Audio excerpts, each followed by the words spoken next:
Hi అండి, అందరికీ నమస్కారం. ఈరోజు నేను ఒక మంచి టాపిక్తో వచ్చాను. అంటే నాకు చెప్పాలి అనిపించింది ఈ టాపిక్లో. ఏంటంటే ఆడవాళ్ళకి ఇండిపెండెన్స్ వచ్చింది. ఆడవాళ్ళ ఇండిపెండెన్స్, ఏమి ఇండిపెండెన్సు? ఆడవాళ్ళకి ముందు ఫినాన్షియల్ ఇండిపెండెన్స్ ఉండాలి. Women independence is very important. అది ఫినాన్షియల్లీ. సో మనము ఫినాన్షియల్లీ అంటే చాలా మటుకు అందరు ఎంప్లాయీ, అందరూ చదివి ఉండరు, అందరు ఎక్కువ జాబ్లు వచ్చి ఉండవు. ఏదో ఒక రకమైన జాబ్ మాత్రం ఉండాలి ప్రతి ఆడవాళ్ళకి. ప్రతి లేడీస్ హౌస్ వైఫ్స్ అయినా ఇంట్లో ఏదైనా కుకింగ్, దాని ద్వారా కూడా మనం ఇన్కమ్ ఉంటుంది. సోర్స్ చాలా ఉన్నాయి. ఏ అమ్మాయి కూడా, ఏ ఉమెన్ ఎవరైనా సరే సంపాదన అనేది చాలా ఇంపార్టెంట్ అనమాట. ఎందుకంటే పాతకాలంలో అయితే డిపెండెంట్ ఉంటుండే అందరూ.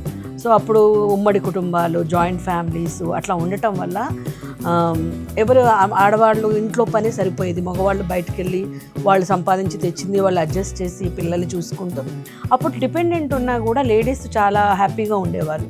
కానీ ఇప్పుడున్న జనరేషన్లో వైఫ్ జాబ్ చేయాలి, హస్బెండ్ జాబ్ చేయాలి, పిల్లల కోసం చాలా కాస్ట్లీ అయిపోయినాయి స్కూల్స్. సో అట్లా ఎవరైతే ఇండిపెండెంట్గా ఉండకుండా జాబ్ చేయకుండా ఉంటారో చాలా ప్రాబ్లమ్స్ ఫేస్ చేస్తాం. ఎందుకంటే ఎప్పుడు ఒకరిని చేయి చాచి అడగాలి అని అంటే అసలు ఇప్పుడు కాలంలో అయితే ఇంపాసిబుల్. అది మోస్ట్ ప్రాబబ్లీ అయితే నాకు 99% అమ్మాయిలు అందరూ జాబ్ చేస్తున్నారు. ఏదో ఒకటి చేయకపోతే మాత్రం చాలా కష్టం.